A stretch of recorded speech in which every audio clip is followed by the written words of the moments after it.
నమస్తే, welcome to Jillavani news. ముందుగా headlines చూద్దాం. తిరుమల గోశాల వద్ద ఘోరాలను వెలికి తీస్తామని కూటమి నేతల్లో భయం పట్టుకుందని మాజీ టీటీడీ చైర్మన్ భూమన.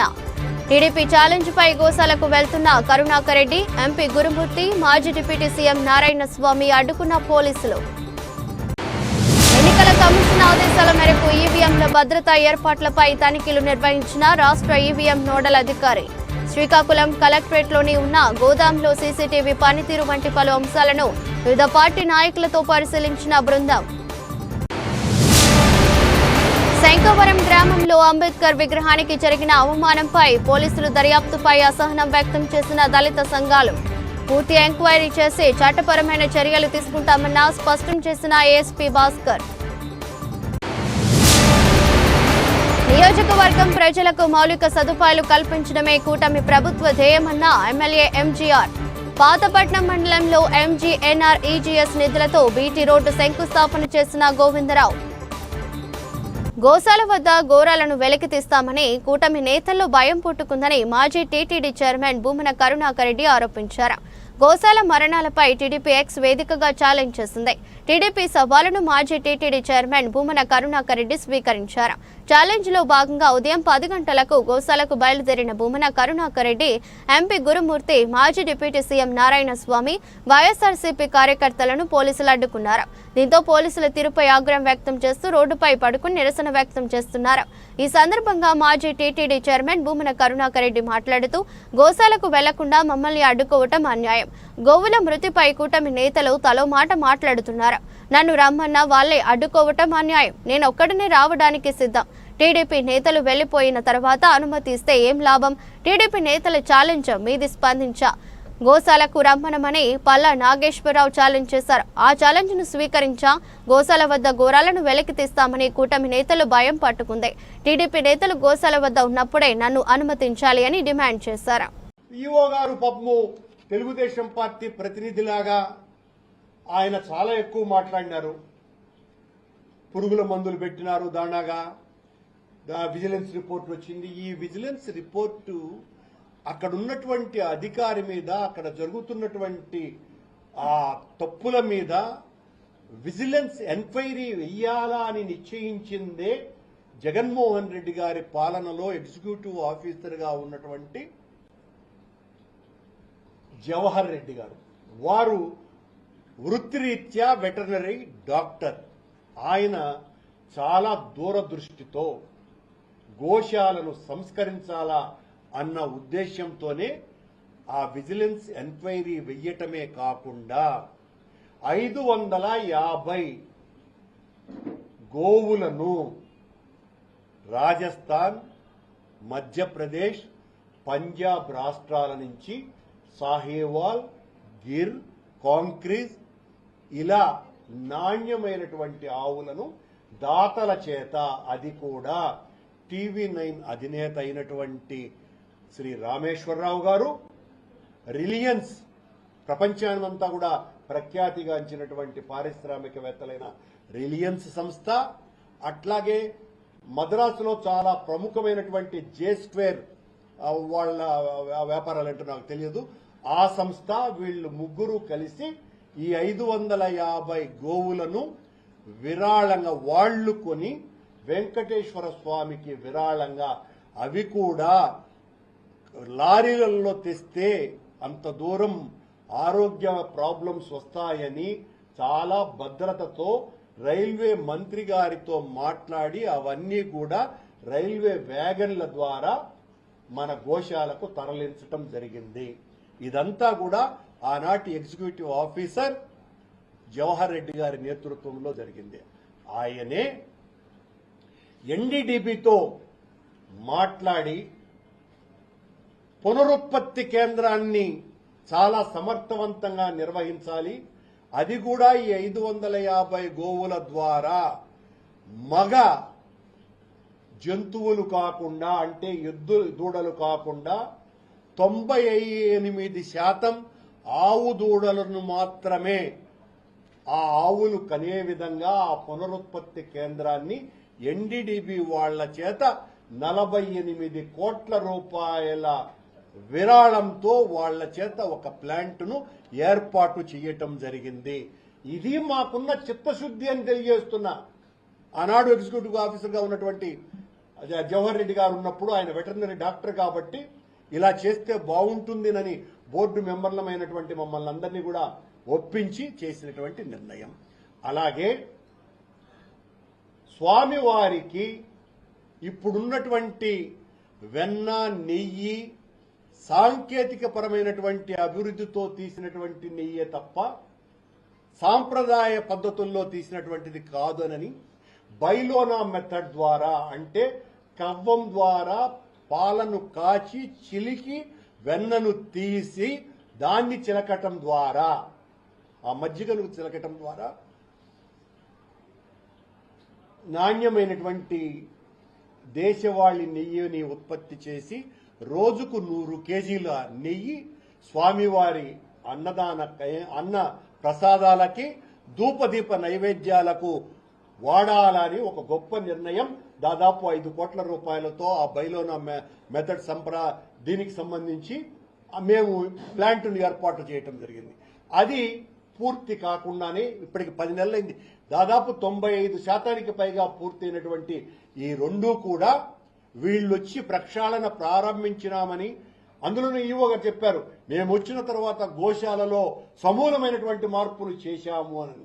మీరే సమూలమైనటువంటి మార్పులు చేయలేదని, సమూలమైనటువంటి మార్పులు చేయాలని నిశ్చయించినటువంటి ఆనాటి మీ senior executive officer Jawahar Reddy పెట్టినటువంటి ప్రతిపాదనలకే మీరు పూర్తి చేయలేదన్నటువంటి విషయాన్ని ఇక్కడ గుర్తు చేస్తూ, ఆయన హయాంలోనే, అంటే జగన్మోహన్ రెడ్డి గారి హయాంలోనే మేము స్వామివారికి ప్రతిరోజు సుప్రభాత సేవ తర్వాత భగవంతునికి నివేదనగా పెట్టేటువంటి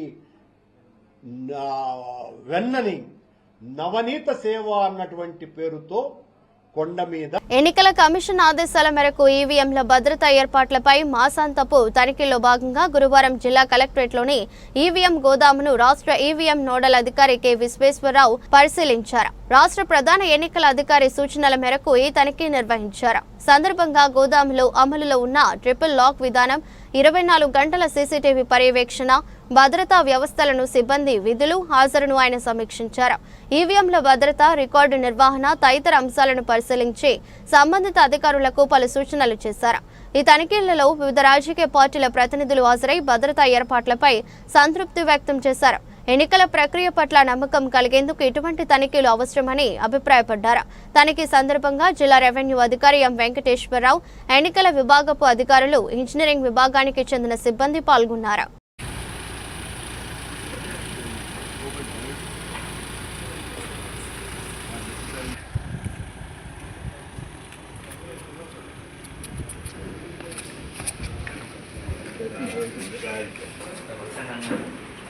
కాకినాడ జిల్లా శంఖవరంలో డాక్టర్ బిఆర్ అంబేద్కర్ విగ్రహానికి చెప్పుల దండ వేసి అవమానపరిచిన దుష్టులను త్వరగా పట్టుకుని కఠినంగా శిక్షించాలని పిఠాపురం అగ్రహారం దళిత సంఘం నాయకులు వజ్రపు బాబీ, అందుగుల సత్యబాబు ప్రభుత్వాన్ని డిమాండ్ చేశారు. పిఠాపురం పట్నం అగ్రహారం వద్ద దళిత సంఘం నాయకులు, కార్యకర్తలు కొవ్వొత్తులు వెలిగించి అంబేద్కర్ విగ్రహం వరకు ర్యాలీ చేపట్టారు.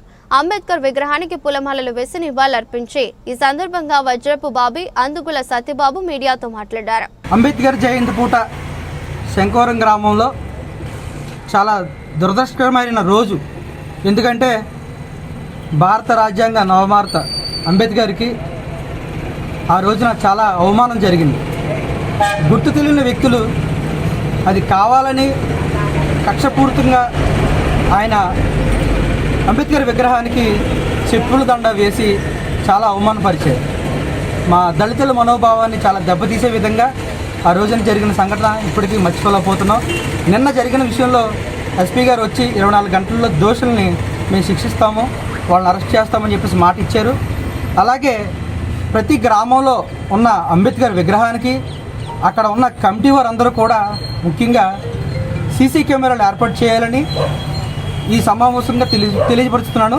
అదేవిధంగా దళితులందరూ కూడా ఏకదాటిపై ముందుకు వెళ్ళాలని, అలాగే శంఖవరం గ్రామానికి ఈ రోజున మా పిఠాపురం అగ్రహారం తరపు నుండి వారికి మద్దతు తెలియజేస్తున్నాం. తప్పకుండా దోషులను శిక్షించే వరకు మా ఉద్యమం చేపడతాము. మేము అందరం కూడా మద్దతుగా నిలబడతాము. ఎట్టి పరిస్థితుల్లోనూ దోషులను వదిలే ప్రసక్తే లేదు. మీకు నిజంగా దమ్ముంటే రాత్రులు 3 గంటలకి బళ్ళు వేసుకుని తిరగడం కాదు, పగల మేము అందరం కూర్చుంటాం. మీకు ఏ మాత్రం దమ్ముంటే కనుక ఆ రోజు మా ఎదురుకుంటా వచ్చి వేసి దమ్ము చూపించండి. అప్పుడు మేమేటో చూపిస్తాం, మా సత్తా ఏంటో చూపిస్తాం.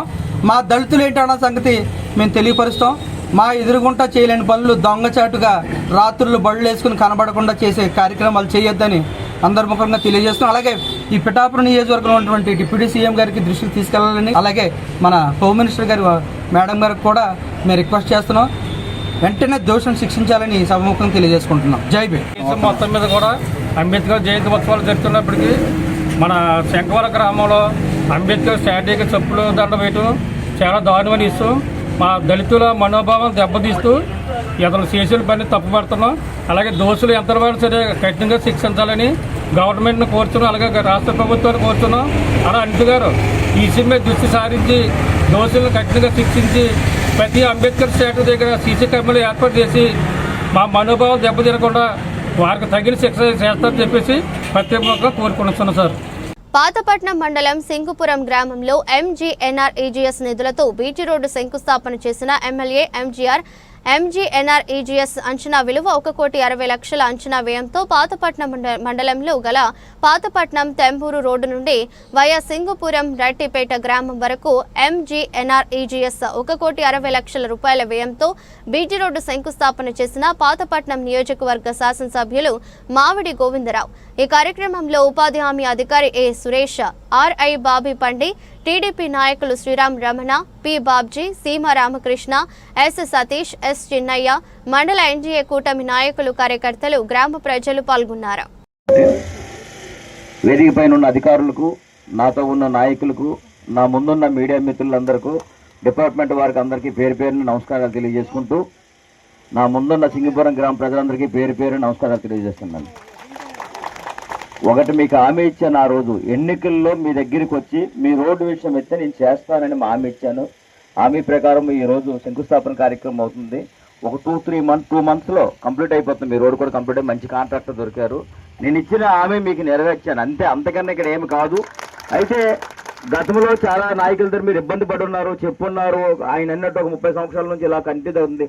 ప్రతి దగ్గర కూడా ఇప్పుడు మనం చేస్తున్న కార్యక్రమం కూడా పాతపట్నాన్ని కొత్తపట్నంగా మార్చే ప్రణాళికలో భాగంగా అభివృద్ధి ధ్యేయంగా పనిచేస్తున్నాం. మీరు కూడా ఒక సామాన్యుడు, మాలో ఒకడు, ఒక సామాన్య వ్యక్తికి ఎమ్మెల్యే చేయాలనే తపనతో రాత్రిపగలు కష్టపడి ఎన్నెలేని అని నిజాయితీ మీరు అందరూ నాకు ఇచ్చారు. కాబట్టి నాది ఒకటే, మీరందరూ నన్ను రాజకీయ నాయకుడిగా చూడొద్దు, సేవకుడిగా మాత్రమే చూడండి. చాలా మంది కావాలని బురదలుకుంటారు, అవన్నీ పక్కన పెట్టండి. నేను ఒక సేవకుడిని మాత్రమే. అందుకే కష్టాలు సుఖాలు తెలిసిన వ్యక్తిని కాబట్టి ఎక్కడైతే సమస్య ఉందో అక్కడ ప్రతిరోజు వెళ్ళడం అనేది జరుగుతుంది. ఇదే మీ సింగపూరమే. ఎన్నిసార్లు వచ్చి ఉంటాను? ఒక 5 సార్లు వచ్చి ఉంటానా? 6 సార్లు వచ్చాను. అంటే గతంలో ఒక ఎమ్మెల్యే ఒక విలేజ్ వెళ్ళడానికి 5 సంవత్సరాలు కూడా ఏదో ఒక రోజు వెళ్ళడం కూడా జరగడం లేదు. అలాంటిది ప్రతి విలేజ్ కూడా టచ్ చేస్తున్నాను. ఆఫ్షోర్ రిజర్వాయర్ విషయంలో కూడా నేను అక్కడ ఉన్నాను, ప్రజలతో ఉన్నాను, రాత్రి కష్టపడుతున్నాం. ఒక మన పాతపట్నం కొత్తపట్నంగా మనం అంతా వెళ్తున్నారు, వాళ్ళంతా నివారణ చేయాలి, మనతోటే ఉండాలని తపనతో ఈ రోజు కష్టపడుతున్నాం. మీ అందరూ సహాయ సంపర్కాలు ఉండాలి, మీడియా మిత్రులు సహాయ సంపర్కాలు ఉండాలి, అధికారులు సహాయ సంపర్కాలు ఉంటే ఇంకా కృషి చేయడానికి ప్రయత్నం చేస్తామని తెలియజేసుకుంటూ కాకినాడ జిల్లా పెదపూడి మండలం పెదపూడిలో పాత్రికేయుల సమావేశం నిర్వహించబడింది. ఈ సందర్భంగా తెలుగుదేశం నాయకులు మాట్లాడుతూ, మా నాయకుడిని విమర్శించే ముందు మీ ఆత్మ పరిశీలన చేసుకోండి. మా నాయకుడు 53 ఏళ్ల సుదీర్ఘ రాజకీయ చరిత్ర కలిగిన కుటుంబం, మా అధిష్టానం జనబలం కలిగిన నాయకుడికే పట్టం కడుతుందని, మీ రాజకీయ అనుభవం 5 సంవత్సరాలేనని, మా నాయకుడిని విమర్శించే అర్హత మీకు లేదని, మా ఎమ్మెల్యే రామకృష్ణారెడ్డిపై మీరు ఎన్నో విమర్శలు చేస్తున్నా మీపై దృష్టి పెట్టడం లేదంటే ఆయనకున్న సంస్కారం అని, మీ ఇంట్లో డాక్టర్ ఉన్నారు, వాళ్ళ ఇంట్లో డాక్టర్ ఉన్నారు, ఆ విషయాన్ని మీరు గమనించుకోవాలని, మీ హయాంలో అభివృద్ధికి త్రావు లేకుండా అక్రమ కేసులు పెట్టి బనాయించడం మీకు చేతనైతుంది, అదొక్కటేనని, మా ఎమ్మెల్యే మౌనాన్ని పక్కన పెట్టి మీ మీద దృష్టి పెడితే మీరెక్కడ ఉంటారో మీకే తెలియాలి. మా నాయకుడు పార్టీ నాయకులకు, కార్యకర్తలు కానీ అటు ప్రజానికానికి ఏ కష్టం వచ్చినా ధైర్యంగా నిలబడే ఒకే ఒక్క మగాడు మా ఎమ్మెల్యే రామకృష్ణారెడ్డి అని హితవు పలికారు. మా నాయకుడిని చర్చకి రమ్మని మీరు పిలుపునిస్తే ఎక్కడికైనా రావటానికి మా నాయకుడు సిద్ధమని మాజీ డాక్టర్ ఎమ్మెల్యే హెచ్చరించారు. కార్యక్రమంలో పెదపూడి మండలం తెలుగుదేశం నాయకులు పాల్గొన్నారు. మా నాయకుడు అభివృద్ధి ప్రదాత నల్లమల్లి రామకృష్ణారెడ్డి గారు మా ఎమ్మెల్యే గారి మీద ఎక్స్ ఎమ్మెల్యే సత్యసూర్యనారాయణ గారు అవినీతి మాటలు అక్షత వ్యాఖ్యలు చేశారు. దానికి మేమందరూ కూడా కార్యకర్తలందరూ కూడా దాన్ని ఖండిస్తున్నాం. ఎందుకంటే రామకృష్ణారెడ్డి గారి కుటుంబం గత 10 సంవత్సరాలుగా రాజకీయాల్లో ఉంది. ఆయన అవినీతి చేసి ఉంటే ఈరోజు ఆ స్థితిలో ఉన్నాడు. ఆయన పార్టీ కోసం ఆస్తులు అమ్ముకున్నారే కానీ మీకులాగా ఆస్తులు కూడబెట్టుకున్న కుటుంబం కాదు. ఎందుకంటే అంత లగ్జరీ ఆయనకు ఉంది. అది మీకు ఉదాహరణ ఏంటంటే మొన్న 24 ఎలక్షన్లో మీరు ఆయన సీట్ రాకుండా శతవిధాలు ప్రయత్నించారు. అప్పుడు 1983లో ఎన్టీ రామారావు గారు ఆగస్టు నెలలో సంక్షోభం వచ్చినప్పుడు కార్యకర్తలు ఏ రకంగా నిలబడ్డారో అంత విధిగా ఈ కార్యకర్తలందరూ ఆ కుటుంబం వెంట నడిచారు. అప్పుడైనా మీకు గ్రహించాలి ఆయన ఏ రకమైన కుటుంబం వాళ్ళదే, ఆ అవినీతి రహిత కుటుంబం ఏ రకంగా ఉందో మీకు తెలియాలి. అప్పుడు కూడా తెలియకపోతాం మీ దురదృష్టం. అలాగే వాళ్ళ కుటుంబాన్ని విమర్శించడానికి కుటుంబం జోలికి వెళ్ళడం సరికాదు. గతంలో కూడా మీరు వాళ్ళ బావగారు అనేక అనారోగ్యాలను చనిపోతే దాన్ని కూడా మీరు సాకుగా చూపించి ఆయనకి అకారణంగా ఆయన జైలు పంపించారు. అప్పుడు కూడా నియోజకవర్గం కూడా ఆయన ఎన్నంటూ ఉంది. అప్పుడు కూడా మీరు తెలుసుకోలేకపోయారు. ఇలాగ కుటుంబం జోలికి వెళ్ళి ఆయన ప్రతిసారి కూడా ఆయన్ని మీరు హీరో చేసి మీరు జీరో అవుతున్నారు. అదే రకంగా ఆయన్ని 2014లో ఆయన ధాన్యం కొనుగోలులో కూడా అవినీతి చేశారని మీరు అవినీతి ఆరోపణలు చేశారు. కానీ మీరు అధికారంలోకి వచ్చాక కూడా ఆయన సవాల్ ఇస్తారు. ఇది నిరూపిస్తే నేను రాజకీయ నిర్ణయం చేస్తాను, ఎక్కడికైనా సరే మీతో చర్చకు సిద్ధమని సవాల్ ఇస్తారు. అప్పుడు కూడా మీరు ఏమీ చేయలేకపోయారు. అలాగే మీరు ప్రతిసారి కూడా జీరో అవుతూ వచ్చారు కానీ ఎప్పుడు కూడా దీంట్లో హీరో అవ్వలేకపోతున్నారు. ఎందుకంటే మీకు ఈరోజు ఈ ప్రెస్ మీట్ కి కారణం నియోజకవర్గంలో ప్రజలకి నిజ నిజాలు తెలాలని చెప్పేసి పెట్టాం. మొన్న ఎక్స్ ఎమ్మెల్యే గారు డాక్టర్ గారు మా నాయకుడు రామకృష్ణారెడ్డి గారి మీద, ఆ కుటుంబం మీద అనేక రకాల విమర్శలు పిల్లల మీద కూడా చేయడం జరిగింది. దాని మీద ఈరోజు మేమందరం సమావేశం అయ్యి దాన్ని అసలు ఏ రకంగా ఆయన మాట్లాడాడనే దాని మీద ఆలోచన చేసి మాట్లాడుతున్నాం. ఇది ఆయన అన్ని విధాలుగా కూడా రామకృష్ణారెడ్డి గారిని విమర్శించడమే పని కింద పెట్టుకున్నాడు. కానీ ఈయన విమర్శింటే ఎక్కడ ఉంటాడో తెలియని పరిస్థితి అయితే డాక్టర్ గారికి కనిపిస్తుంది. అదేవిధంగా ఈయన మొన్న ఫ్యామిలీ గురించి మాట్లాడటం అంటే 55 సంవత్సరాల నుంచి రాజకీయాల్లో ఉన్నారు. ఆయన ఒక 5 సంవత్సరాల నుంచి ఉన్నాడు. ఫ్యామిలీ గొప్ప ఫ్యామిలీ అని చెప్పుకోవడానికి అధిష్టానం ఎప్పుడైతే ఎవరికైనా నియోజకవర్గంలో టికెట్ ఇస్తే అది గొప్ప ఫ్యామిలీ అయితేనే టికెట్ ఇస్తారు, లేకపోతే ఎవరు. అలాగే నీది కూడా గొప్ప ఫ్యామిలీ అని చెప్తున్నాను నేను. కానీ ఈయన ఏదో ఈయన ఫ్యామిలీని విమర్శించే నువ్వు ఎక్కడో తలపెట్టుకోవాలనేటటువంటిది కరెక్ట్ కాదు. అది ఆ రకంగా మాట్లాడటం సభ్యత కాదు.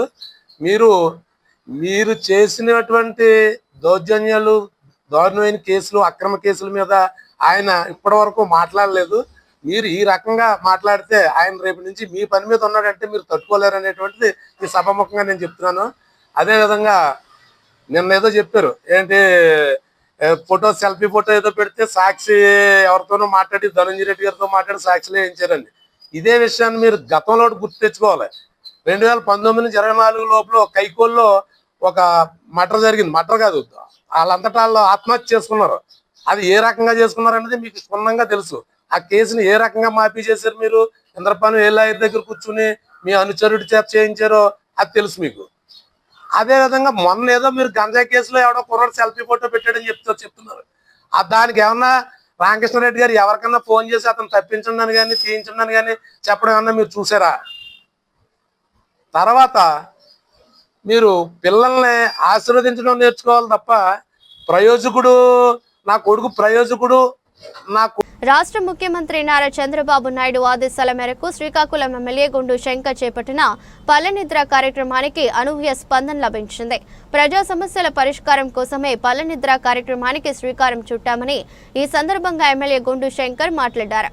కార్యక్రమంలో తహసీల్దార్ గణపతి, రెవెన్యూ సిబ్బంది, కమిషనర్ ప్రసాద్, మున్సిపల్ సిబ్బంది, సచివాలయ సిబ్బంది, స్థానిక కూటమి పార్టీల నాయకులు, కార్యకర్తలు, ప్రజలు పెద్ద ఎత్తున పాల్గొన్నారు.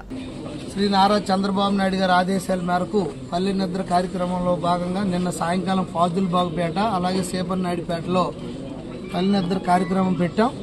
ఈ కార్యక్రమంలో మండల్ రెవెన్యూ తహసీల్దార్ గారు అలాగే కార్పొరేషన్ కమిషనర్ గారు అలాగే ఏసీపీ ఎంహెచ్ఓ అందరూ అలాగే ఇక్కడ నుండి మండల సర్వేయర్స్ అలాగే ఈ సచివాలయాల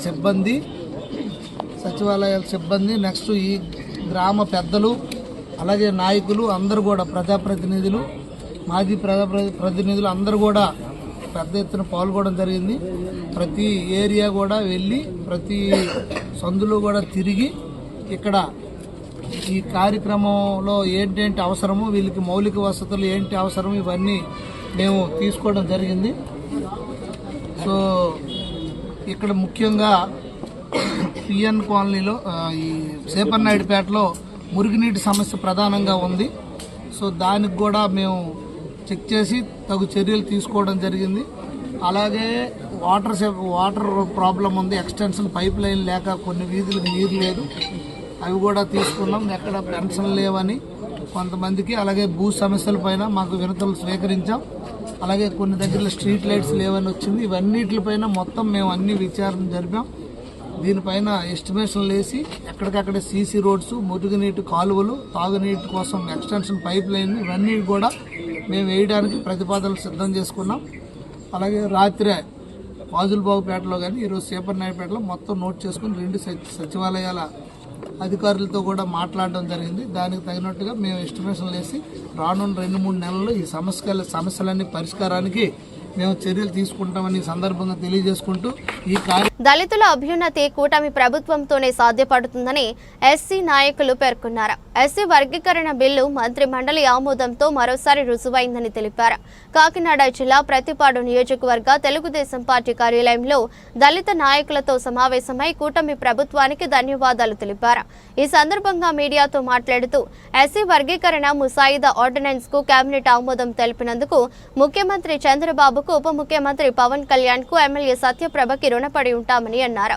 సుదీర్ఘ కాలంగా పెండింగ్ లో ఉన్న షెడ్యూల్డ్ కులాల వర్గీకరణకు సంబంధించిన ముసాయిదా ఆర్డినెన్స్ ను రాష్ట్ర కేబినెట్ ఆమోదం తెలిపినందుకు దళిత నాయకులతో కలిసి హర్షం వ్యక్తం చేశారు. షెడ్యూల్డ్ కులాల్లోని 59 ఉపకులాల మధ్య సామాజిక అంతరాలు వెనుకబాటుతో అందరంగా వర్గీకరణ చేపట్టారని, ఇందుకు సంబంధించి గతంలో నియమించిన జస్టిస్ రాజీవ్ రంజన్ మిశ్రా ఏకసభ్య కమిషన్ నివేదిక, సుప్రీంకోర్టు తీర్పులను పరిగణలోకి తీసుకుని జాతీయ ఎస్సీ కమిషన్ సూచనల మేరకు ముసాయిదా ఆర్డినెన్స్ ను సిద్ధం చేశారని తెలిపారు. ఎస్సీ ఉపకులాల ఏకీకృత సమానమైన పురోగతి కోసం ఈ నిర్ణయం తీసుకోవడం ద్వారా రాజ్యాంగ లక్ష్యాలను సాధించగలగమని భావిస్తున్నట్లు సంతోషం వ్యక్తం చేశారు. నమస్కారం, నా పేరు బచ్చల నాగశివ, కాకినాడ జిల్లా ఎస్సీసీఎల్ సెక్రటరీ.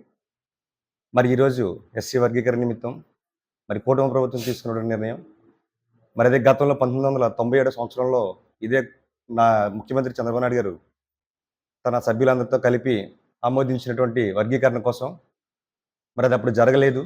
కొన్ని కారణాల రీత్యా మరి ఆ వర్గీకరణ కోర్టు తిరస్కరించడం, మరి అదే కూటమి ప్రభుత్వం 2024 సంవత్సరంలో మరి ఏర్పడిన తర్వాత మరి ధర్మాసనం ఎస్సీ ఎస్టీలకు సంబంధించి అవసరమైన ధర్మాసనం తీర్పుని ఇచ్చింది. మరి అలాగే 2024 నవంబర్ 15 రిటైర్డ్ ఐఏఎస్ అధికారి రాజీవ్ రంజన్ మిశ్రా గారు తన అధ్యక్షన ఏర్పాటు చేసినటువంటి కమిషన్ను మరి కూటమి ప్రభుత్వం ప్రత్యేకంగా నిర్మించింది. మరి కమిషన్ 13 జిల్లాల్లో పర్యటించి మరి అందరి యొక్క ఎస్సీ ఎస్టీల యొక్క ఉపకులాలన్నీ సమన్యాయం జరిపేటువంటి విధంగా మరి వాళ్ళు ఒక తీర్పు అనేటువంటిది ఒక కమిషన్ ఏర్పాటు చేసి వారికి మన రాష్ట్ర ప్రధాన కార్యదర్శి విజయానందన్ గారికి అందించారు. ఎస్సీ ఉపకులాల్లో న్యాయం జరగాలి కాబట్టి అన్ని కులాలకు మరి ఎస్సీ వర్గీకరణ మొత్తం 59 కులాలకు మరి ప్రత్యేకమైనటువంటి ప్రతిదీ సమానత్వం కలిగించాలని మరి కూటమి ప్రభుత్వం నిర్ణయం తీసుకుని దానికి సంబంధించి మరి 2011 జనాభా లెక్కల ప్రకారం రాష్ట్ర యూనిట్గా అమలు చేయడం జరిగింది. మరి 2026 జనగణన తర్వాత వర్గీకరణకు సంబంధించినటువంటి జిల్లాల వారికి అమలు చేస్తానని మన ముఖ్యమంత్రి చంద్రబాబు నాయుడు గారు, మరి అలాగే మన రాష్ట్ర ఉప ముఖ్యమంత్రి పవన్ కళ్యాణ్ గారు మరి దీని మీద ప్రత్యేకమైనటువంటి నిర్ణయం తీసుకోవడం జరిగింది. అలాగే మా నియోజకవర్గ ఎమ్మెల్యే వరపుల సత్యప్రభరాజు గారు కూడా మరి దళితులకి మరి ఎటువంటి న్యాయం జరగాలనే సమానమైనటువంటి న్యాయాన్ని ఆవిడ కల్పిస్తూ ఉన్నారు. మరి ప్రభుత్వమే కాదు కింద నాయకులు కూడా ప్రతి ఒక్కరు కూడా మరి దళితులకి సమాన న్యాయం కలిగిస్తున్నారు. కాబట్టి మరి అందరి తరఫున, మరి దళితుల తరఫున మరి మా ఎమ్మెల్యే వరకు సత్యప్రభారాజు గారికి మరి ప్రత్యేకమైనటువంటి ధన్యవాదాలు తెలియజేసుకుంటూ సెలవు తీసుకుంటున్నాను. పేరు పల్లివేలు సతీష్ అండి, ప్రతిపాడు నియోజకవర్గం అన్నవరం గ్రామం. తెలుగుదేశం పార్టీ రాష్ట్ర మాజీ ఎస్ఎస్ఎల్ కార్యదర్శి. ఈరోజు ప్రతిపాడు నియోజకవర్గంలో పార్టీ ఆఫీసులో గౌరవ శాసనసభ్యురాలు వరుపుల సత్యప్రభ రాజా గారి ఆదేశాల మేరకు ఈరోజు ప్రెస్ మీట్ ఏర్పాటు చేసి ఉన్నారు. ఇలాగే మీడియా మిత్రులకు హృదయపూర్వక ధన్యవాదాలు తెలియజేస్తున్నాను. ఈరోజు ఎస్సీ వర్గీకరణ మీద ఈ పెట్టినటువంటి ప్రెస్ మీట్ మీద మేము మాట్లాడుతున్నాం. ఈరోజు కూటమి ప్రభుత్వం అనేది ఈ రాష్ట్రంలో రాకముందే 2004లో మరి వర్గీకరణ చేసినటువంటి ఘనత నారా చంద్రబాబు నాయుడు గారికి దక్కింది. మరి అప్పుడు ఆ కులాల్లో ఏదైతే మరి రెల్లి, మరి మాదిగ, మాల కులాలు ఉన్నాయో అప్పుడు చాలా ఉద్యోగాలు సంపాదించినటువంటి పరిస్థితి ఉంది. దాన్ని పడంగంలో తీసుకుంటే ఈరోజు ఈ దళితులకి వర్గీకరణ చేస్తేనే మళ్ళీ వాళ్ళకి మంచి అవకాశాలు వస్తున్నటువంటి ఉద్దేశంతో మరి కూటమి ప్రభుత్వం ఏదైతే ఉందో అటు నరేంద్ర మోడీ గారు కానీ, ఇటు ఉన్నటువంటి నారా చంద్రబాబు నాయుడు గారు కానీ, ఇప్పుడు ఉన్నటువంటి పవన్ కళ్యాణ్ గారు కానీ మరి దీన్ని మరి క్యాబినెట్లో ఆమోదించడం చాలా హర్ష దక్కించినటువంటి పరిస్థితి, చాలా సంతోషం. మరి ఈరోజు మందాకృష్ణ మాదిగ గారు దాదాపు లేదంటే 1994 నుండి జరుగుతున్నటువంటి 30 సంవత్సరాల ఉద్యమానికి ఇదొక మంచి నిదర్శనం అని కూడా ఈ సభముగా తెలియజేస్తున్నాను. ఏదేమైనప్పుడు కూడా దళితుల అనుభూతికి తెలుగుదేశం ఈరోజు రాష్ట్ర వ్యాప్తంగా ఈరోజు ఎస్సీ కార్పొరేషన్ ఉంది. మరి గతంలో ఉన్నటువంటి ప్రభుత్వం ఏదైతే ఉందో ఆ ప్రభుత్వం నిర్మూలన చేసేసినటువంటి పరిస్థితి చూసాం. మళ్ళీ కొత్తగా గవర్నమెంట్ వచ్చిన తర్వాత మరి ఇప్పుడు లోన్లు ఇచ్చేటువంటి పరిస్థితి, అంటే ఎస్సీ, బీసీ, మైనారిటీ ప్రభుత్వం ఏదైనా ఉందంటే ఈ రాష్ట్రంలో అది ఓన్లీ కూటమి ప్రభుత్వాన్ని కూడా పత్రిక ద్వారా తెలియజేస్తూ, అలాగే మరి వరుపుల సత్యప్రభ రాజా గారు కూడా ఈ నియోజకవర్గంలో దళితుల పట్ల ఉన్నటువంటి వాళ్ళకున్న ప్రేమను బట్టి మరి నిజంగా మేము ఎంతో హర్షం వ్యక్తం చేస్తున్నాం. ఎందుకంటే ఇటువంటి ప్రభుత్వం రావడం ఇది దళితులకు తగ్గటువంటి గౌరవం అని కూడా ఈ సభాముఖంగా మేము తెలియజేస్తూ, నిజంగా రానున్న రోజుల్లో మరి తెలుగుదేశం పార్టీని భుజస్కంధాల మీద మోసేటువంటి పద్ధతి ఈ రాష్ట్ర ప్రభుత్వంలో రాష్ట్రంలో ఉన్నటువంటి దళితులందరూ తీసుకుంటారని 59 కులాలకి ఈ రోజు వర్గీకరణ చేసి చంద్రబాబు నాయుడు గారి నిజాయితీని చాటుకున్నారని కూడా ఈ పత్రికగా తెలియజేస్తూ నాకు ఇచ్చిన అవకాశాన్ని బట్టి సెలవు తీసుకున్నాను. అందరికీ నమస్కారం. నా పేరు నూకతాటి ఈశ్వరుడు, రాష్ట్ర టీడీపీ ఆర్గనైజింగ్ సెక్రటరీని. మరి ఈ ఎస్సీ వర్గీకరణ 3 విభాగాలుగా వ్యతిరేకిస్తూ మరి కమిషన్ సిఫారసు చేసింది. రెల్లి సహా 12 ఉపకులాలు, మాదిగ సహా 18 ఉపకులాలు, మాల సహా 29 ఉపకులాలు, జనాభా ప్రతిపాదన ఆధారంగా రిజర్వేషన్లో 10 ఎస్సీలకు 15% రిజర్వేషన్లో కులాల వారీగా వర్తింపజేయడం జరిగింది. రోషనల్గా 200 పాయింట్ల విధానం తీసుకుని దీని ప్రకారం మొదట 100 పోస్టుల్లో రెల్లి కులాలకు 1, మాదిగ కులాలకు 6, మాల కులాలకు 8 చొప్పున వర్తింపజాగుతాయని చెప్పి, రెండో 100 పోస్టుల్లో రెల్లి కులాలకు 1, మాదిగ కులాలకు 7, మాల కులాలకు 7 చొప్పున పోస్టులు వర్తింపజేస్తాయని రోషనాల్లో అందరికీ న్యాయం జరుగుతుందని ఏ గ్రూప్గా ఈ నిర్ణయం తీసుకోవడం జరిగింది. ఏదైతే ఈ 59 ఎస్సీలు కులాలు అయితే ఉన్నాయో ఆ కులాలన్నిటికీ కూడా న్యాయం జరగాలంటే ఈ కూటమి ప్రభుత్వంలో గౌరవనీయులు ముఖ్యమంత్రి వర్యులు నారా చంద్రబాబు నాయుడు గారు, అలాగే పవన్ కళ్యాణ్ గారు, అలాగే వరుపుల సత్యప్రభ రాజా గారు మరి ఆదేశాల ప్రకారంగా ఇది మా అందరికీ కూడా సంతోషకరమైన విషయం. మేమందరం కలిపే మసులుకుంటాం, కలిపే అందరం ఏ పనన్నా కూడా సాధించుకుంటామని చెప్పి తెలియజేసుకుంటూ ఈ అవకాశం ఇచ్చిన కాకినాడ జిల్లా గండేపల్లి జెడ్ రాగంపేటలో పామాయిల్ వ్యవసాయ రైతులకు గత 2 సంవత్సరాలుగా పంటకి పట్టిన సర్పిలాకారపు తెల్లదోమ తెగులు పట్టి పీడించడంతో రైతులు ఎన్ని మందులు ఇచ్చినా నివారించలేకపోతున్నామంటున్నారు. ఈ సందర్భంగా క్రాప్ అడ్వైజర్ ఎన్ఎస్ చక్రధర్ మాట్లాడుతూ, సాధారణంగా ఈ వ్యాధిని మందులు పిచికారి ద్వారా నివారించవచ్చని, ఈ పామాయిల్ తోటకు మందులు ఈ పామాయిల్ తోటలకు స్ప్రే చేయడానికి వీలు కాకపోవడంతో నూతనంగా తానోస్ అనే కంపెనీ డ్రోన్ సాయంతో పామాయిల్ పిచికారి సులభంగా చేయొచ్చని అడ్వైజర్ ఎన్ఎస్ చక్రధర్ సలహాలు సూచనలకు మేరకు జెడ్ రాగంపేట గ్రామంలో కూరుకూరే శ్రీనివాస్ వారి పామాయిల్ తోటలో 1 ఎకరాకు డ్రోన్ సాయంతో తెల్లదోమ తెగులకు స్ప్రే చేయడం జరిగిందన్నారు. రైతులకు సులువైన పద్ధతిలో మందులు స్ప్రే చేయడం వల్ల మరింత లాభాలను చేసుకోవచ్చని అన్నారు.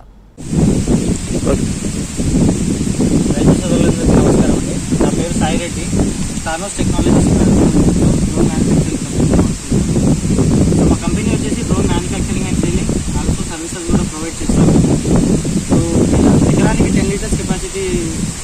తో మేము అనేది స్ప్రే చేస్తామండి. సో ముందు మీరైతే ఎకరానికి 100 నుండి 150 లీటర్లు స్ప్రే చేస్తారు. ఇప్పుడు ఏంటంటే డ్రోన్ ద్వారా 10 లీటర్లలో ఎకరం మొత్తం స్ప్రే చేస్తారు. ఇప్పుడు రేపు మనకి ఏంటంటే ఫార్మర్ల దగ్గర లేబర్ ఎవరు దొరకరు, వాటర్ మోయడానికి ఇబ్బంది. సో 100 లీటర్లు మోసి కొట్టాలి అంటే ఫార్మర్ ఫ్యామిలీకి చాలా ఇబ్బంది అవుతుంది. అదే 10 లీటర్ల కెపాసిటీ ఉంటే ఒక 2 గడవలు తీసుకొని వచ్చి 2 ఎకరాలు కొట్టుకొని వెళ్ళిపోవచ్చు సింపుల్గా. వాన పడ్డా కూడా ఒక అరగంట టైం ఉంటే అరగంటలో 2 ఎకరాలు కొట్టుకొని ఇంటికి వెళ్ళిపోయే పరిస్థితిలో ఇప్పుడు ఉన్నాం మనం. లేదంటే లేబర్ పైన డిపెండ్ అవ్వడం కానీ, ఆ లేబర్కి డబ్బులు ఇచ్చిన తర్వాత ఆయన అలా రేపు అని చెప్పడే అదంతా ఏమి ఉండదు. ఇప్పుడు డ్రోన్తో మీరు స్ప్రే చేసుకున్నట్టయితే మనం 6 ఎకరంలో 2 గంటలో 6 ఎకరాలు 7 ఎకరాలు అలా స్ప్రే చేసుకోవచ్చు. 1 ఎకరం వచ్చేసి మనకు 6 నుండి 10 నిమిషాలు అవుతుంది.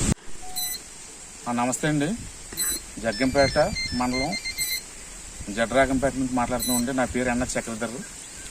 నేను ఒక క్రాప్ అడ్వైజర్ని. ఈరోజు ఈ గ్రామంలో మనం చూసుకున్నట్లయితే ఈ ఆయిల్ పామ్ క్రాప్లో ముఖ్యంగా ఈ తెల్లదోమ, సర్పులాకార తెల్లదోమ, దీన్ని రూగోస్ అంటాం. ఇది చాలా రైతులని చాలా ఇబ్బంది పెడతా ఉంది. ఈరోజు ఆయిల్ పామ్లో చాలా విస్తారంగా ఇది వచ్చి ఆయిల్ పామ్ దిగుబడి మరి గత 2 సంవత్సరాల నుంచి కూడా గణనీయంగా పడిపోవడం జరిగింది. కాబట్టి దీనిని మనం నివారించాలంటే మరి ఈరోజు ఈ ఆయిల్ పామ్లో మన స్ప్రేయింగ్ చేయడానికి అవకాశం లేదు. కాబట్టి ఈ టానోస్ మన టెక్నాలజీస్ అనే కంపెనీ డ్రోన్తో ఈ యొక్క ఆయిల్ పామ్లో ఈ తెల్ల సర్పులాకు దోమను అరికట్టడానికి వాళ్ళు ముందుకు వచ్చారు. దీన్ని నివారించడానికి ఈరోజు వీళ్ళు ఇక్కడ మన శ్రీనివాసరావు గారు ఈ పొలం అయింది. ఈ పొలానికి ఈయన అండర్లో ఈ కంపెనీ వాళ్ళు ఒక ఎకరానికి డెమో చేస్తున్నారు. కాబట్టి ఈరోజు మనం ఇక్కడికి వచ్చామండి. Thank you. అంబేద్కర్ కోనసీమ జిల్లా రాజోలు మామిడికుదురు మండలం లుతుకూరు ప్రాథమిక ఆరోగ్య కేంద్రంలో పనిచేస్తున్న కమ్యూనిటీ హెల్త్ ఆఫీసర్స్ గురువారం నిరసన వ్యక్తం చేశారు. నేషనల్ హెల్త్ మిషన్ ఉద్యోగులతో సమానంగా 23% వేతన సవరణ చేయాలని, ఆరోగ్య కేంద్రం అద్దె, ఎలక్ట్రిసిటీ బిల్లులు వెంటనే చెల్లించాలని డిమాండ్ చేశారు. ప్రతి నెల రావాల్సిన ప్రోత్సాహకాలు ఇవ్వడం లేదని, ఫలితంగా తమ కుటుంబాలు ఆర్థికంగా చాలా ఇబ్బందికి గురవుతున్నారన్నారు. న్యాయమైన కోరికలను పరిష్కరించాలని పీడీ డిమాండ్ చేశారు. ఈ యొక్క నిరసన కార్యక్రమం ఎందుకు తెలియజేస్తున్నామంటే గత 5-6 సంవత్సరాల నుంచి కూడా మా సిహెచ్ఓస్ పట్ల చాలా అన్యాయం జరుగుతుంది. ఈ అన్యాయం జరుగుతున్నప్పుడు మేము అడుగుతున్నా కూడా మాకు ఎలాంటి ప్రయోజనాలు అనేవి లేవండి. అందుకే ఈ దినాన మేము ఇలాగ నిరసన కార్యక్రమం అనేది చేపట్టాము. సో మాకు ఈ MLHP సిహెచ్ఓస్ అనేది 2019వ సంవత్సరంలో నుంచి మమ్మల్ని ఈ యొక్క క్యాడర్ అనేది స్టార్ట్ అయ్యింది. అప్పటి నుంచి కూడా ఎన్నో బయట చూసుకుంటే కనుక చాలా రేట్లు, ధరలు అనేవి చాలా 2019కి ఇప్పుడు 2025కి కూడా చాలా వ్యత్యాసం అయితే ఉన్నది. మనం నిత్యావసర వస్తువులే చాలా ఎక్కువ ధరలు అయితే పెరిగి ఉన్నాయి. కానీ ధరలు పెరిగినప్పటికీ కూడాను మా యొక్క సిహెచ్ఓకి వారి యొక్క శాలరీ మాత్రం ఎలాంటి పెరుగుదల లేదు. ఎప్పుడైతే 2019 నుంచి స్టార్టింగ్ బ్యాచ్ ఏమైతే శాలరీ తీసుకుందో ఇప్పటికీ 2025 కూడా మేము అదే జీతం అయితే తీసుకుంటున్నాము. కానీ 23 హైక్ అనేది NHM డిపార్ట్మెంట్లోనే ప్రతి ఒక్కరికి ఇచ్చారు. కానీ అందులో ఒక్క CHOని మాత్రమే మినహాయించారు.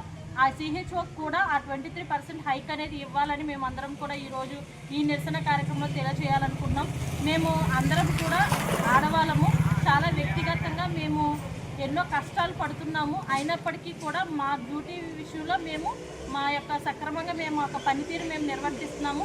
అయినప్పటికీ కూడా మాకు రావాల్సిన ఇన్సెంటివ్స్ కానీ, మాకు రావాల్సినటువంటి కరెంటు బిల్లులు కానీ, అద్దెలు కానీ ఏవి కూడా సకాలంలో మాకు అందకుండా ఉన్నాయి. ఒకవేళ అది స్టేట్ వాళ్ళు రిలీజ్ చేసినప్పటికీ కూడాను మా దాకా రావడానికి చాలా టైం అనేది తీసుకుంటున్నారు. సో మేము ఆర్థికంగా చాలా ఇబ్బందులు పడుతున్నాము. ఈ ఆర్థిక ఇబ్బందుల వల్ల మేము చాలా కుటుంబాల్లో కూడా మేము చాలా ఇబ్బందులు అనేది ఎదుర్కోవాల్సిన పరిస్థితి ఎదురైంది. ASR డిస్ట్రిక్ట్ ఇంకా అలాంటి కొన్ని రంపచోడవరం అలాంటి ఏరియాస్లో కూడాను చాలా అక్కడ పనిచేస్తున్నటువంటి CHOస్కు ఎలాంటి రాయితీ కూడా లేనిటువంటి సమస్యలు చూస్తున్నాము. సో వీటన్నిటినీ కూడా మేము గవర్నమెంట్ దృష్టికి తీసుకెళ్లాలని ఆశపడుతున్నామండి. మాకు వెంటనే కూడాను మా యొక్క 23 హైక్ మాకు జరగాలి. అలాగే ఎవరైతే 2019 నుంచి ఈ ఉద్యోగంలో కొనసాగుతున్నారో వాళ్ళని కనీసం ఒక బ్యాచ్ అయినా కూడా రెగ్యులర్ చేయాలని మేము క్రీడల అభివృద్ధితో యువతను మంచి మార్గంలో నడిపించి దేశ అభివృద్ధిలో భాగస్వామ్యం చేయడమే లక్ష్యంగా శివదత్త యూత్ కార్యక్రమాలు నిర్వహిస్తూ ఆదర్శప్రాయంగా నిలుస్తున్నారని పట్టణ ప్రముఖులు ఈ సేవలను కొనియాడారు. కాకినాడ జిల్లా తుని రాజా గ్రౌండ్ లో శ్రీకాంత్ స్పీచ్ థెరపీ ఫౌండేషన్ ఆధ్వర్యంలో నిర్వహించిన మెగా క్రికెట్ టోర్నమెంట్ లో ముఖ్య అతిథిగా జిల్లా రోడ్డు సేఫ్టీ సభ్యులు Srikanth speech therapy founder Bodapati Kantham పాల్గొని టోర్నమెంట్ ప్రారంభించారు. ఈ సందర్భంగా లయోలా విద్యా సంస్థల చైర్మన్ దండెం రామకృష్ణ మాట్లాడుతూ శివదత్ సమాజం పట్ల బాధ్యతగా వ్యవహరిస్తూ క్రీడలను ప్రోత్సహించడమే కాకుండా వివిధ సామాజిక కార్యక్రమాలు చేస్తూ ప్రజల మన్ననలు పొందుతున్నారని తెలిపారు. కార్యక్రమంలో సీనియర్ జర్నలిస్ట్ బోడపాటి సతీష్, బోడపాటి శ్రీను, జల్లు సత్యనారాయణ, బోడపాటి అప్పారావు, రత్తాల నాగేశ్వరరావు, జనసేన నాయకులు కురుంద అప్పలరాజు, ఎలమంచిలి చంద్రబాబు, శ్రీను పాల్గొన్నారు.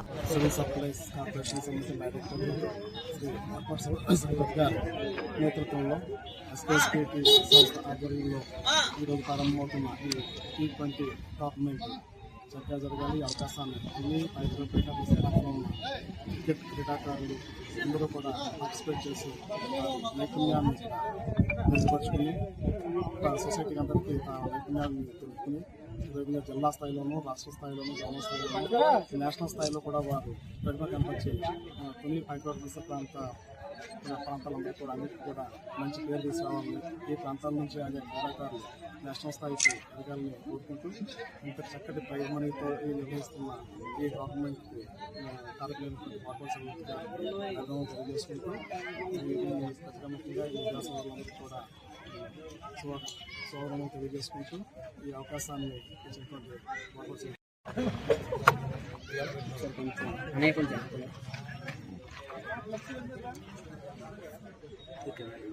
ఎస్కేఎస్పీటీ శ్రీకాంత్ స్పీచ్ థెరపీ క్లబ్ తరఫున క్రికెట్ టోర్నమెంట్ ఈరోజు T20 టోర్నమెంట్ పెడుతున్నాము.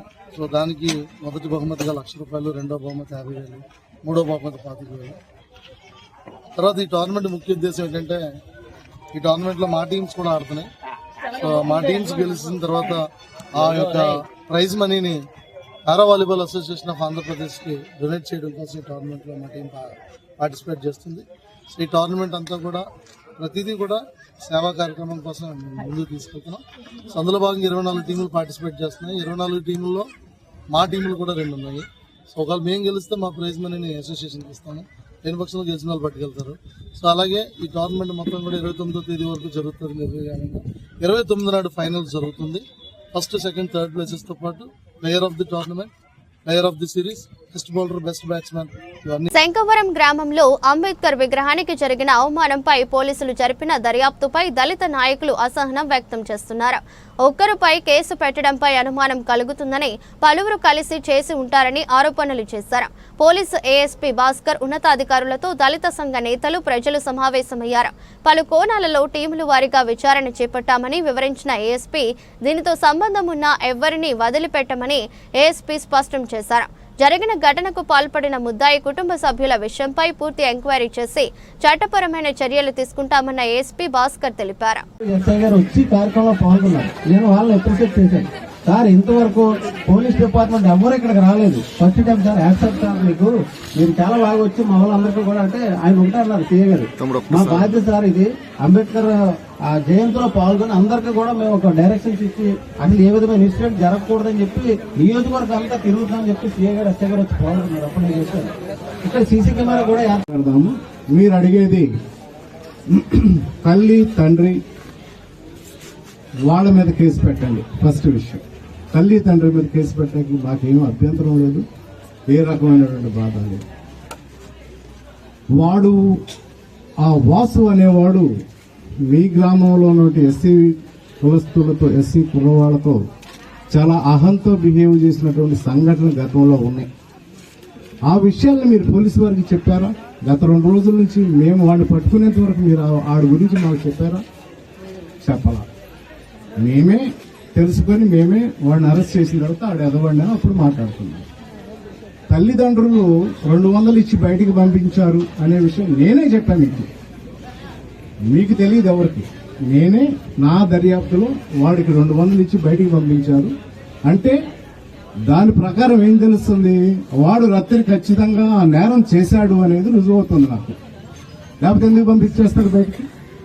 నేరానికి సంబంధం లేకపోతే వాడికి తల్లిదండ్రులకి వాడు నేరం చేశాడని, బయటకు వచ్చాడని, ఆ రాత్రి పూట బయట తిరిగాడని వాళ్ళ తల్లిదండ్రులు తెలుసు కాబట్టి వాడి మీదకి వస్తారు గ్రామస్తులందరూ అని చెప్పేసి భయపడి బయటికి పంపించేశాడు. నేరం చేయడానికి వెళితే 200 ఇచ్చి పంపిస్తే తల్లిదండ్రులది నేరం, కానీ కొడుకును కాపాడుకోవడం కోసం, తప్పు చేసేవాడిని కాపాడుకోవడం కోసం 200 ఇచ్చి బయటికి పంపించారు. సరే, దానికి సంబంధించి వాళ్ళకి ముందుగా నాలెడ్జ్ ఉందా లేదా అనే విషయం మేము దర్యాప్తు చేసి వాళ్ళకి ముందుగానే నాలెడ్జ్ ఉంది, ఆ విషయం గురించి వాళ్ళకి అవగాహన ఉంది అని తెలిస్తే తప్పనిసరిగా తల్లి తండ్రిని ఇద్దరిని కూడా అరెస్ట్ చేస్తాను, వాళ్ళ బావను కూడా అరెస్ట్ చేస్తాను. ఇందులో ఏ రకమైన అనుమానం లేదు, ఏ రకమైన భయం కూడా లేదు. అందరూ 10 మంది కుర్రవాళ్ళు కలిసి చేశారు, 5 మంది కుర్రవాళ్ళు కలిసి చేశారని చెప్తున్నాము. దానికి సంబంధించినటువంటి దర్యాప్తులో భాగంగా మా సబ్ ఇన్స్పెక్టర్ గారు, ఇన్స్పెక్టర్ గారు, డిఎస్పీ ఏం చేస్తున్నారంటే, వాడు ఏ రకమైన ఫోన్ కాల్స్, ఎవరు ఫ్రెండ్స్ తో తిరిగాడు, ఆ రోజు వాడు రికార్డింగ్ డాన్స్ కాడికి వెళ్ళాడు, 3 కలిసి ఒక బండి మీద వెళ్ళారు, అదే మన పేట నుంచే వెళ్ళాడు, వాడు ఇక్కడి నుంచే చూసుకుంటూ వెళ్ళాడు. ఈ రకమైనటువంటి రికార్డెడ్ ఎవిడెన్స్ అంతా టెక్నికల్ గా తీసుకోవడం జరిగింది. ఆ 3 ఎవరో తెలుసుకొని వాళ్ళ ఫోన్ కాల్స్, వీడి దగ్గర ఫోన్ లేదు, మిగిలిన వాళ్ళిద్దరు ఫోన్ కాల్స్ ని ట్రేస్ అవుట్ చేస్తున్నాము. ఆ ఫోన్ కాల్స్ బయటకు చేసి ఎవరెవరితో మాట్లాడాడు ఏంటి, మీరు అనుకునేటటువంటి 10 మందితో కానీ 5గురితో కానీ ఎంతమందితో కాంటాక్ట్ ఉన్నాడో మేము తెలుసుకుంటున్నాం. దాన్ని తెలుసుకోవడానికి టెక్నికల్ ఇప్పటికిప్పుడు 10 నిమిషాల్లో రావాలి అంటే కాదు. కాబట్టి ఆ ఎవిడెన్స్ అంతా వేల కొద్ది, ఒక టవర్ మీద మీకున్నది శంఖవరంలో ఒకే ఒక టవర్, ఆ టవర్ నుంచి మొత్తం ఫోన్లన్నీ పనిచేస్తాయి. ఆ మొత్తం ఫోన్లో నుంచి ఈ 3 ఫోన్లు వెరిఫై చేయాలి. ఈ 3 ఫోన్లు ఎవరెవరికి మాట్లాడాడో చూడాలి, వాడు ఎవడో, వాడి అడ్రస్ ఏంటి అనేది తీయాలి. ఇది వాడు ఏం మాట్లాడుకున్నాడు ఏంటి అనేది, ఆ ఎన్ని నిమిషాలు మాట్లాడు, ఏ టైంలో మాట్లాడాడు అనేది అంతా వెరిఫై చేస్తున్నాము.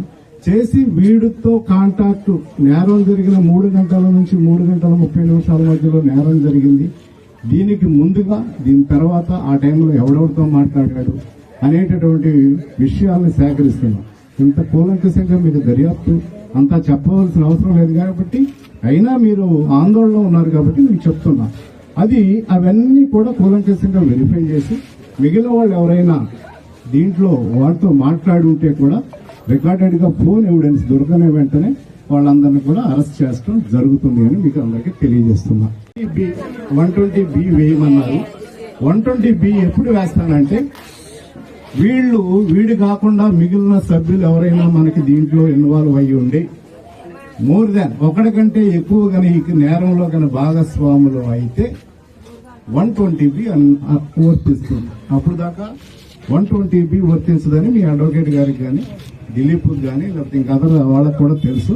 అది కూడా ఈ విచారణ పూర్తయి ఛార్జ్ షీట్ వేసే లోపల అది అట్రాక్ట్ అయితే దాన్ని వేస్తాము. ఈ రకంగా మీకు నివృత్తి కావాల్సినటువంటి విషయాలు చెప్పాను.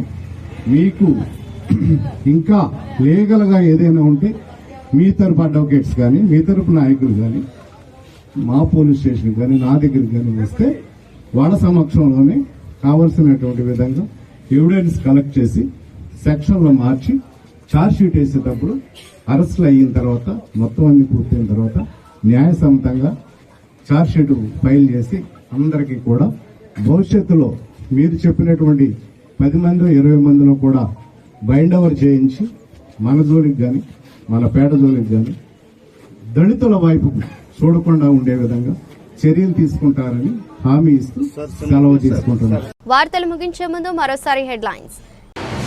తిరుమల గోశాల వద్ద ఘోరాలను వెలికి తీస్తామని కూటమి నేతల్లో భయం పట్టుకుందని మాజీ టీటీడీ చైర్మన్ భూమన. టీడీపీ ఛాలెంజ్ పై గోశాలకు వెళ్తున్న కరుణాకర్ రెడ్డి, ఎంపీ గురుమూర్తి, మాజీ డిప్యూటీ సీఎం నారాయణ స్వామి అడ్డుకున్న పోలీసులు. ఎన్నికల కమిషన్ ఆదేశాల మేరకు ఈవీఎంల భద్రతా ఏర్పాట్లపై తనిఖీలు నిర్వహించిన రాష్ట్ర ఈవీఎం నోడల్ అధికారి. శ్రీకాకుళం కలెక్టరేట్లోని ఉన్న గోదాంలో సీసీటీవీ పనితీరు వంటి పలు అంశాలను వివిధ పార్టీ నాయకులతో పరిశీలించిన బృందం. శంకవరం గ్రామంలో అంబేద్కర్ విగ్రహానికి జరిగిన అవమానంపై పోలీసులు దర్యాప్తుపై అసహనం వ్యక్తం చేసిన దళిత సంఘాలు. పూర్తి ఎంక్వైరీ చేసి చట్టపరమైన చర్యలు తీసుకుంటామన్న స్పష్టం చేసిన ఏఎస్పీ భాస్కర్. నియోజకవర్గం ప్రజలకు మౌలిక సదుపాయాలు కల్పించడమే కూటమి ప్రభుత్వ ధ్యేయమన్న ఎమ్మెల్యే ఎంజీఆర్. పాతపట్నం మండలంలో ఎంజీఎన్ఆర్ఈజీఎస్ నిధులతో బీటీ రోడ్డు శంకుస్థాపన చేసిన గోవిందరావు. ఇది రెస్ట్ బులెటిన్. మరో బులెటిన్లో మళ్ళీ కలుద్దాం. అంతవరకు సెలవు. నమస్కారం.